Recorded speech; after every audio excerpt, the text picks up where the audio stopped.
E ó, hoje você sabe que você faz sempre o programa junto com a gente, né? E por isso que eu amo a sua interação. Então pode participar sempre através do nosso Instagram, @PGM Bom Demais. Participa, interage, manda sua mensagem aí também pelo nosso 3217-2900, falando: Stefania, olha, eu quero que você traga tema tal, enfim. E hoje a gente vai falar de um tema, gente, pra falar a verdade, o mês de fevereiro é um mês alusivo ao fevereiro, que é o fevereiro roxo, que é um mês alusivo à fibromialgia, Alzheimer, e o lúpus é um mês de conscientização, né? E a gente vai abordar hoje aqui no nosso programa, junto com a doutora Bruna Leão, o lúpus, mas também preparamos uma matéria falando sobre fibromialgia, né? São dois temas que os nossos telespectadores pediram pra gente trazer aqui no nosso programa e a gente está sempre atendendo aí o seu pedido, viu? Então, já pode mandar sua pergunta, já pode mandar sua mensagem aí pra gente. Hoje a gente recebe a doutora Bruna Leão. Bom dia, doutora. Bom Mais dia. uma vez, seja bem-vinda ao nosso programa. Obrigada. É muito bom receber você aqui. Gente, eu tô dando microfonia aqui, eu acho que é o retorno. Alguns dos meninos vêm aqui pra organizar, né? Eu acho que é a microfonia, eu não sei se sou eu ou se é a Bruna.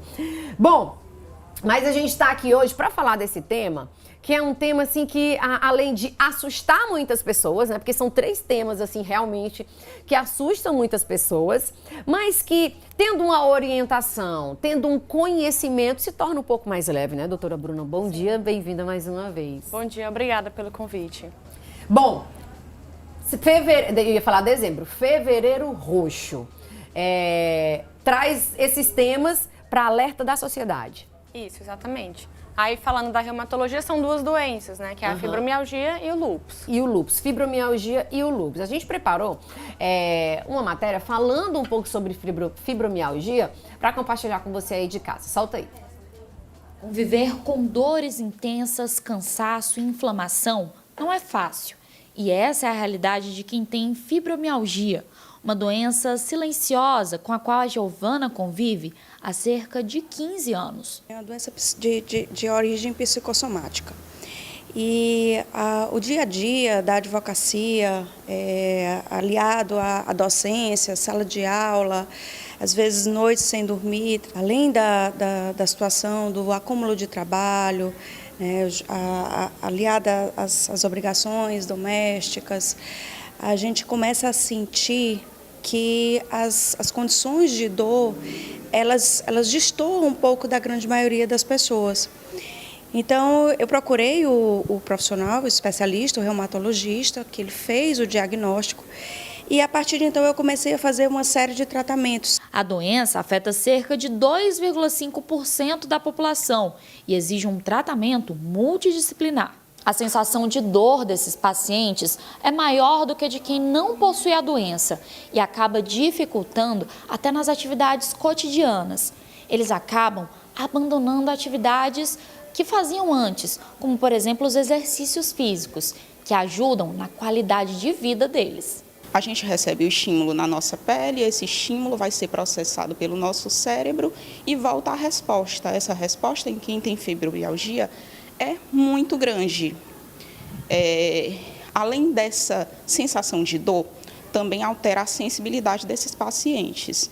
E aí, como é que entra a fisioterapia?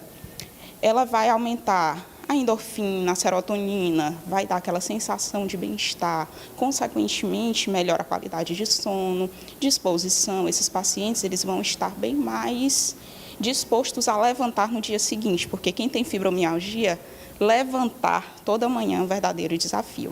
Além de afetar o corpo, cuidar da mente e da alimentação é essencial no combate dos sintomas. A terapia ela entra nesse espaço para ajudar a lidar com esse turbilhão, né, de, às vezes, sentimentos, afetos, fatores externos como o estresse, para que, de fato, né, esse paciente tenha uma boa qualidade de vida. Já tem estudos que têm essa comprovação, que os fatores externos, eles adentram, né, nesse lugar de, muitas vezes, aumentar, né, a questão psicossomática, da dor.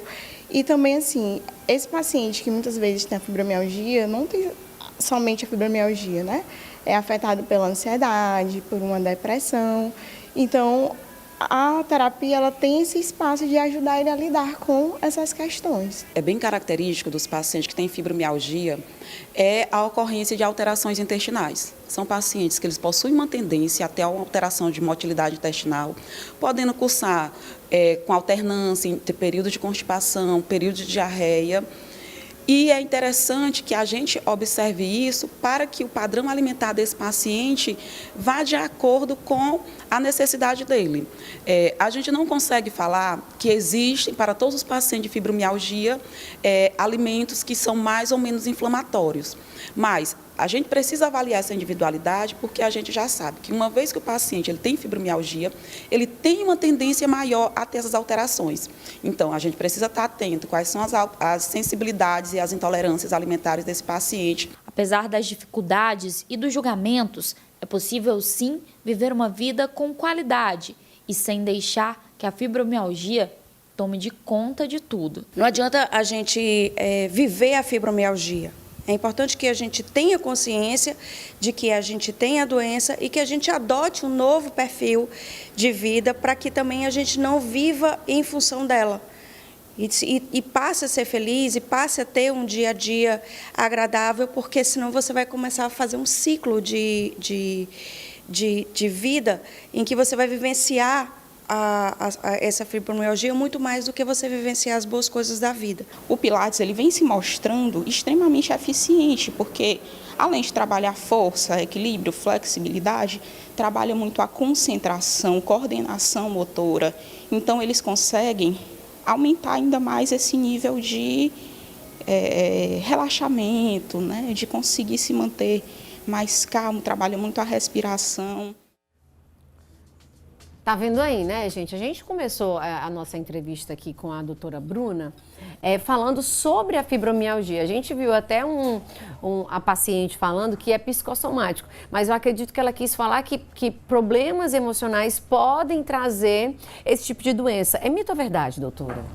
É verdade que contribui, mas não, é mito de que a doença é uma doença psicológica, né? Porque isso dá a entender como se fosse voluntário do paciente estar sentindo aquelas dores e não é. É realmente, como a fisioterapeuta explicou na matéria, um erro de processamento de resposta da dor no cérebro. Então, nós temos a sensação dolorosa, ela vai para o cérebro, aquele impulso, e lá a gente tem um problema de processamento que é como se aumentasse a intensidade da dor. Tem uma causa específica? Ainda não tem uma causa específica. São sempre um conjunto de fatores. Então, o fator genético é importante. Quando um familiar tem fibromialgia, a chance, então, daquele paciente que vem, que já tem um familiar com fibromialgia, é de 8 a 12 vezes mais da gente conseguir fechar esse diagnóstico. Então, a gente imagina que estilo de vida da família, fatores genéticos estejam influenciados. Há uma clara predominância feminina, o que também teoriza, já ia perguntar para você se é mais comum acontecer em mulheres ou em homens. Bem mais comum em mulheres, então isso também pode levar a gente, talvez, né, a questão de considerar que fatores hormonais, já que são diferentes, também possam ter influência nessa percepção dolorosa. E sim, os fatores emocionais também podem entrar como contribuidores da doença, como gatilhos. Isso que eu ia perguntar para você, se esse emocional pode ser um gatilho para esse tipo de doença, doutora? Pode contribuir, mas não só para essa, como também lúpus, se tratando de doença autoimune, também existem muitos relatos, eu também vejo na prática do consultório, que muitos pacientes evoluem com doenças autoimunes após um grande estresse, né? Após uma grande situação. Então, veja que apesar de fatores emocionais estarem envolvidos, porém não são doenças emocionais. É diferente. É diferente, é diferente. Né? Pode aparecer depois de um estresse emocional. Isso, e durante o curso da doença também é importante o paciente fazer o controle desse manejo do estresse, né? Para melhorar os seus sintomas também, mas contribui como gatilho, mas não são doenças emocionais. O que seria os sintomas principais dessa doença, doutora? Da fibromialgia? Da fibromialgia. Os sintomas principais é a fadiga, que é o mais difícil, inclusive, da gente tratar, que é aquela sensação de exaustão emocional, física, falta de energia para fazer as atividades diárias do dia a dia, não é energia para fazer algo fora do comum, é energia para as atividades diárias. A dor difusa, que é uma dor no corpo todo, tanto em músculos como articulações, não vai ter tanta diferença em termos de intensidade, que tem que ser uma dor de pelo menos 3 meses, né? Sintomas associados à depressão e ansiedade e distúrbios do sono. Distúrbios do sono. Esses são os 4 principais, porém tem outros sintomas satélites. Pode confundir, doutora, com alguma outra doença? Pode, com quase todas as doenças autoimunes têm sintomas parecidos. Então, com o próprio lúpus mesmo, principalmente por conta da questão da dor. Porque dor, existem 3 tipos de dores diferentes. Dor nociceptiva, nociplástica e neuropática. São conceitos técnicos, né? Mas a questão dor não é igual. Então, para a gente saber diferenciar isso, só o profissional especializado e que entende que vai saber diferenciar o mecanismo da dor, o que causa aquela dor, depois de uma conversa, que é a anamnese, né, com o paciente. Mas pelo fato de tanto lúpus, por exemplo, artrite reumatoide, dar dor em várias articulações, também podendo dar dores musculares, e a fibromialgia ser uma doença dolorosa em todo o organismo, então isso faz com que sim, você tenha dificuldade diagnóstica às vezes, né? É confundida com artrite? É confundida com artrite, porque a artrite causa dor nas articulações. A diferença é que a fibromialgia não provoca inchaço nas articulações. Então, a artrite reumatoide provoca. Isso aí já é uma diferença considerável. A dor da fibromialgia, o paciente, apesar dele dizer que de manhã é pior, mas ele não vai sentir tanta diferença ao longo do dia. A dor, ele amanhece ruim, mas continua ruim, em outras palavras. Já da artrite, não. O paciente acorda muito ruim, é o pior momento durante a madrugada e início da manhã, mas ele sente que com o movimento do dia, a dor vai aliviando. Então, esse aspecto de dor articular que melhora com o movimento é muito mais típico de doenças autoimunes. Às vezes as pessoas não fazem movimento por conta da dor. Aí, pelo contrário, que a gente viu aqui na matéria. É importante estar se movimentando e ajuda na dor, doutora. Para a fibromialgia, sim. E para as doenças autoimunes também. Mas a diferença é que para as doenças autoimunes, a atividade física entra como um complementar no tratamento. Complementar é importantíssimo, mas é complementar.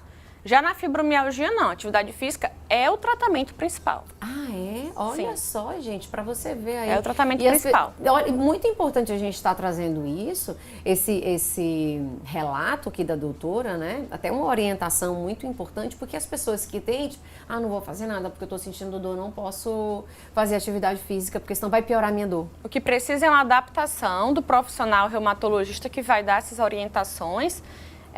Eu no meu consultório, o que eu faço geralmente? Eu mando um relatório para o educador físico, explicando aquela doença, explicando o que ele deve observar, como, por exemplo, menos séries, menos repetições, mais repouso entre as atividades. Então, tem que ser adaptado, né? Mas tem que iniciar. Tem que vencer essa barreira do medo do movimento. No início, a gente coloca, inclusive, os analgésicos para o paciente usar após a atividade física, porque no início é mais doloroso. É mais doloroso para qualquer pessoa. Qualquer pessoa que está sedentária, que vai iniciar a atividade física, é doloroso. Mas, claro, se eu tenho uma doença que me provoca aumento de sensibilidade dolorosa, vai ser pior. Então, a gente precisa utilizar analgésicos ali conjuntamente, um treino ali um pouco mais adaptado. Eu não gosto de falar mais leve, eu gosto de falar adaptado. E é adaptado, né? Mesmo, porque cada pessoa tem o seu treino. Cada pessoa tem seu nível. Né? E o mais importante também é a regularidade na atividade física. É uma coisa também que eu sempre gosto de falar. O que importa não é a intensidade do treino, mas a regularidade. Tipo, você vai um dia, 5 não. 5 não adianta, né? Se você vai num dia e aí bota lá toda a força da semana, vai ficar com muita dor e vai ter mais dificuldade de voltar. Então, é melhor um treino adaptado, realmente, assim, menos intenso, e que você consiga fazer mais vezes na semana do que ir lá e descontar a semana. Um dia, né? Um dia vou faltar 5, mas no primeiro dia que eu fui... Atrapalha o tratamento. Atrapalha o tratamento, Atrapalha, né? Porque ele desestimula. Então, com certeza, doutora. Suplementação, doutora, a gente sempre fala aqui em suplementação. Suplementação é importante nesse processo de fibromialgia, nessas doenças autoimunes? De forma específica, não. Uma coisa, claro, o nutricionista pode fazer a prescrição, mas considerando, por exemplo, a concomitância com obesidade, ou então alguma dificuldade de ganho de massa muscular, Mas especificamente para a fibromialgia não existem suplementos que vão melhorar a dor. Apesar de se você colocar na internet vai aparecer 1 milhão de coisas, né? A dor não, né? Vai aparecer 1 milhão de suplementos, mas isso são estratégias de vendas aí, Uhum, não necessariamente entendi. algo científico. Os suplementos, enfim, para a dor não existe realmente Não, ter para essa a dor, questão não. de alimentação, atividade física. Isso é importante para que justamente você tenha uma melhor performance na atividade física, né? E você consiga ali corrigir algum distúrbio nutricional, seja baixo peso ou obesidade. Uhum. Aí todo esse contexto melhora a doença, né? Melhora os sintomas, mas não especificamente tomar um suplemento que vai reduzir a sensibilidade dolorosa, que é o X da questão. Que é o que as pessoas sempre buscam, é Sim. parar com tomar um comprimidinho para melhorar a dor. A dor. Exato. Não vou tomar esse comprimido para passar a minha dor. Mas é muito importante que os pacientes não caiam nessas armadilhas, porque realmente tem muita oferta disso no mercado. Tá certo. E eu já volto aqui conversando com a doutora Bruna, ela é reumatologista e a gente vai falar agora um pouco sobre lúpus, você também que está acompanhando o nosso programa. Inclusive a gente tem um vídeo aí para falar também sobre esse assunto. Solta aí. Suzane, tenho lúpus há 11 anos. Tudo começou quando meus pés começaram a inchar e eu comecei a ter muita febre. E eu fui no banheiro e comecei a perceber também que a minha urina estava uma urina cor de barro, como se fosse uma água barrenta. Imediatamente eu me dirigi e fui ao hospital. Lá fiz exames e foi constatado que eu estava com um problema nos rins. Que estava acontecendo alguma coisa e meus rins não estavam funcionando como deveriam estar. Então eu fui internada e imediatamente encaminhada para Teresina, para o hospital de urgência. Lá já foi feito mais exames e imediatamente eu já fui conduzida para fazer hemodiálise.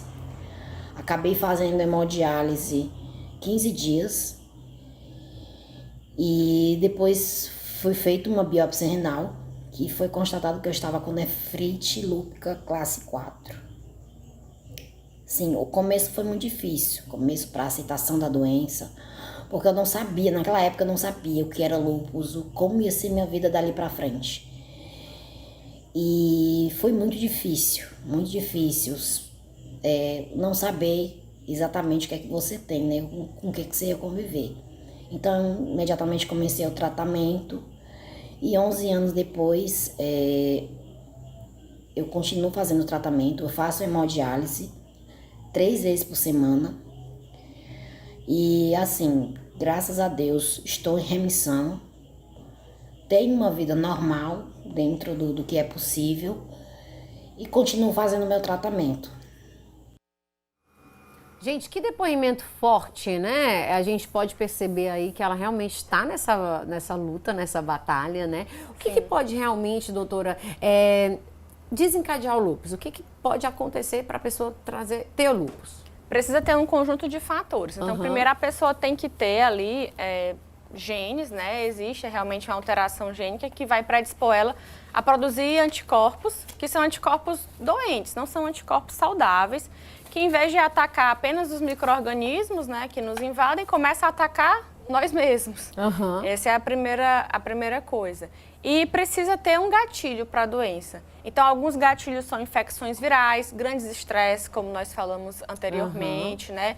A gente pode ver que o estresse está muito ligado a diversas doenças, né? Sim, demais, sim. É uma coisa que realmente é muito adoecedor para o ser humano. Muito adoecedor. Então, juntando isso, esses fatores, exposição solar também é desencadeador da doença. Juntando esses fatores, o paciente, então, vai ter os sintomas, né? Começa o início dos sintomas. Tem imagens aí mostrando alguns sintomas, é isso, doutora? Alguns sintomas. A gente vê alguns sintomas e aí a gente viu que ela tem tipo de lúpus. Quais são os tipos de lúpus? São vários tipos, né? São vários tipos. Olha, é porque, nossa, na verdade, na boca, é o seguinte... gente, na gengiva. A doença, o lúpus eritematoso, ele pode ser apenas na pele, que é o lúpus cutâneo, que não vai ter outras manifestações, e tem o lúpus eritematoso sistêmico, que é o que o reumatologista conduz. O sistêmico, como já diz o nome, ele pode afetar vários órgãos. Então, nós temos, por exemplo, primeiro, as articulações, né? Então, causa inchaço e dor nas articulações, a pele, como já foi mostrado algumas lesões, O cabelo também pode cair, dá uma alopécia, né, que é a queda de cabelo. Úlceras e aftas dentro da boca também podem acontecer. Além disso, pode afetar o hemograma, então a paciente pode ter anemia, plaquetas baixas, afeta o rim, como a paciente Suzane falou no relato dela, causando uma manifestação que a gente chama de nefrite lúpica. Também pode causar derrames pericárdicos e pleurais, ou seja, acúmulo de líquido inflamatório. Essa nefrite dela foi por conta do lúpus? Do lúpus. É a manifestação, uma das manifestações mais graves que tem no lúpus. Além disso, pode afetar o sistema nervoso central. Então, é uma doença que, como diz já o nome, pode afetar vários órgãos e sistemas. Gente, olha só, é por isso que os nossos telespectadores estavam insistindo tanto para a gente falar sobre esse tema, e a gente até aguardou esse mês de fevereiro para falar de forma mais abrangente, porque é um mês alusivo, né? Um mês de cuidado a essa doença, e todos, não só os reumatologistas, mas também vários médicos, porque é uma doença, como você falou, afeta outros setores do nosso corpo, né, doutora? As doenças reumáticas, de forma geral, têm esse potencial. As doenças reumáticas autoimunes, o bom reumatologista ele tem que ser um bom clínico, porque ele vai conduzir sintomas de praticamente todos os órgãos, que pode acontecer. É claro que a gente conta com os colegas também para estar tratando, né? Então, por exemplo, a paciente Suzane que tem nefrite lúpica, ela tem que acompanhar com o reumatologista e, claro, tem que acompanhar com o nefrologista também, que é quem fica na prescrição da hemodiálise e fazendo esse acompanhamento conjunto. Você falou que a fibromialgia é uma doença que acomete mais mulheres do que homens. E o lúpus? Também. Poxa vida. É difícil, né? Não é fácil. Não é fácil. Aí, mas o lúpus já tem mais uma causa bem delimitada, que é realmente o estrogênio. A questão hormonal mesmo. Então, isso aí já é bem mais estudado, né? E tanto que o pico de incidência da doença, ou seja, a faixa etária em que mais tem, é a faixa etária feminina na época fértil, da idade fértil. Então, são pacientes extremamente jovens, né? A partir dos 15, 16 anos até ali, os 40 anos. E a gente vê que depois que passa da menopausa, essa incidência cai vertiginosamente. Então, nesse caso do lúpus, a questão hormonal já é bem mais estudada e já bem mais comprovada na influência. Bom, o tratamento do lúpus, doutora, como que é feito? É um acompanhamento, não tem cura? Não tem cura, é uma doença sem cura, porém a gente quer chegar à remissão, que é o que a paciente falou no relato. Que a remissão é a doença estar sob controle com os medicamentos que a gente prescreve e com baixo ou de preferência nenhum corticoide. Porque nessa doença a gente utiliza imunossupressores, imunorreguladores e imunossupressores. Muitas vezes a gente precisa utilizar o corticoide, que tem várias questões deletérias, porém salva vidas em paciente com lúpus. Salva o paciente de falecer, por exemplo, da nefrite lúpica. Nossa! Né? Que é o que a gente falou no vídeo. Mas aí, ao longo do tratamento, a gente vai tentando tirar esse corticoide, trocando ele por outras medicações imunossupressoras, para que a paciente fique bem e com o mínimo de corticoide possível. E que cuidados a gente tem que ter? Tem o lúpus, qual cuidado eu tenho que ter? Acho que o primeiro é assim... Vida normal? Vida normal, considerando os cuidados que você tem que ter, como o uso da medicação e fazer o acompanhamento regular com o reumatologista. Paciente que abandona o tratamento tem muita chance de evoluir com complicações graves da doença e até óbito, infelizmente. Nossa Senhora. Então, o principal é, primeiro, identificar, né, que de repente você talvez tenha essa doença. Os sintomas mais frequentes é a parte das articulações, que dói, e a parte da pele e da queda de cabelo. Esses vão ser os mais frequentes. São mais aparentes, né? São mais aparentes, o paciente percebe de forma mais... E é mais frequente mesmo, são as manifestações mais frequentes. Porém, é claro, também pode acontecer de forma mais abrupta, já cometendo outros órgãos, como o rim. Então, tem que, ao ver esses sintomas, procurar o reumatologista para tentar fechar esse diagnóstico. E uma vez fechado, iniciado as medicações, ter uma adesão medicamentosa é importante, fazer o acompanhamento regular, vacinação. Então, é uma série de cuidados. Uma série de cuidados. Quem tem lúpus pode ter crises, assim, essas coisas assim? Como assim, doutora? A gente chama isso de, em inglês, né, flare, que é crise, né, em outras palavras. Então, no caso, os sintomas do paciente vão reacerbar, né? Então, ele já conhece. Então, ele está ali usando as medicações e aí, de repente, as articulações começam a inflamar novamente, o cabelo começa a cair novamente, as lesões de pele começam a voltar, o rim começa a reduzir a sua função. Então, mesmo usando as medicações, os sintomas voltam a aparecer. Isso a gente chama de crise, né? De surto. De surto, né? Isso, da doença. Pode evoluir para mais uma outra doença? É muito comum a concomitância de doenças. Ai, meu pai do céu. Então, por exemplo, lúpus e fibromialgia, por conta da dor crônica. Ou lúpus e outras doenças associadas. Câncer? Tem maior incidência de câncer. Tem maior incidência de Tem maior câncer. incidência de câncer. É genético, doutora? Tem influência genética forte. Muito comum eu atender, às vezes, no meu consultório, uma tia e uma sobrinha, a mãe e filha. Então, tem realmente uma influência forte da parte genética também. Aí tá perguntando se quem tem lúpus pode ter filhos. Pode ter filhos. Isso é um mito, né, que falava que não pode ter. Existem situações específicas em que realmente há contraindicação da gravidez. Né? Então, por exemplo, o caso do nefrite lúpica grave, o paciente fazendo hemodiálise, realmente nessas situações a gente contraindica a gravidez.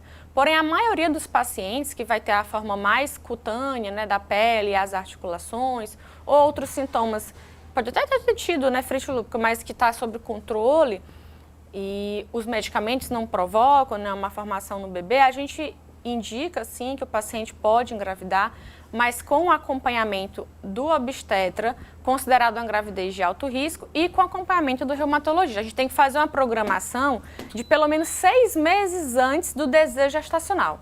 Então, se aquele paciente quer engravidar em julho, em janeiro ele tem que comunicar para o reumato, para a gente trocar as medicações que são teratogênicas.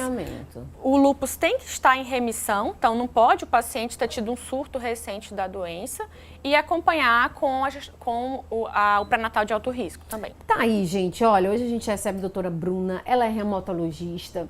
Nós estamos no mês de fevereiro, que é um mês alusivo a doenças autoimunes como fibromialgia e lúpus. Eu quero lhe agradecer, doutora, e pra gente finalizar, você trazer o alerta para a sociedade do que vai ser feito nesse mês de fevereiro, o que eles podem estar ou procurando, se vai ter algum ponto assim que as pessoas podem ir para poder estarem tendo mais orientações. Eu acho que, de forma geral, esse mês, tanto em alguns órgãos, de alguns hospitais, vai ter essa alusão a esse mês.